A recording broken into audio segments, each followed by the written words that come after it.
जिले का संगठन बनाएं, सब संगठन इकट्ठे हो जाएंगे तो इनकी कोई हिम्मत नहीं है कि ये जो है हमारे किसी काम में बाधा डालें। हमारी 1 इंच जमीन छू नहीं सकते किसी तरह के, क्योंकि हमारे जो है अभी भैया ने कहा था हाकिम सिंह जी ने कि ये जमीन तो हमारी है भाई, हम जिस गांव में पैदा हुए और ग्राम समाज की जमीन है, हमने उस गांव में जन्म लिया तो उस पर हमारा अधिकार है और उस अधिकार को सरकार वंचित करना चाह रही है। जगह जगह जमीन छीनने का कार्य हो रहा है।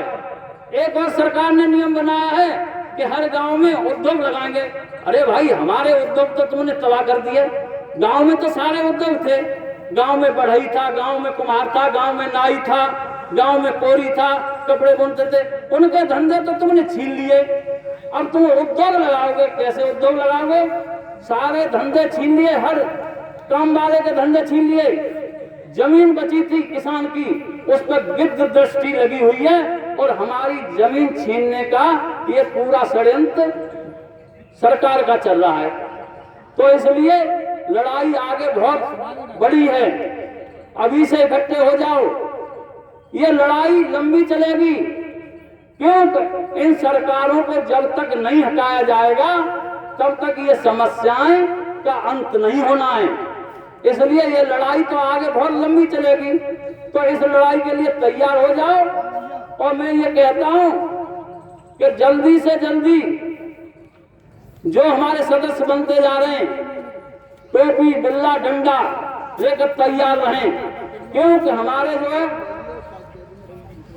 यूनियन के नेता राकेश टिकैत जी कभी भी आह्वान कर सकते हैं। किसी भी बड़े आंदोलन का आह्वान कभी भी हो सकता है और हमें उनके आदेश पर तुरंत पहुंचना है। क्यों? ये सरकार तो उनकी भी हत्या कराना चाह रही थी, लेकिन इसकी हिम्मत नहीं है कि राकेश टिकैत जी से हाथ भी लगा दे। जब उनको जब छेड़ा है तो हम लोगों ने थाने तहसीलों पर, जिले पर धरना प्रदर्शन इतने कर दिए हैं कि ये 2 घंटे भी राकेश टिकैत को नहीं रोक सके।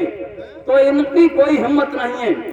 तो अभी हमें बहुत बहुत बड़े आंदोलनों से जूझना है और ये आज का आंदोलन जो है ये तभी समाप्त होगा जो अधिकारी आएगा वो हमें आश्वासन दे कि ये जो समस्याएं हल हो जाएं। नहीं, ये समस्याएं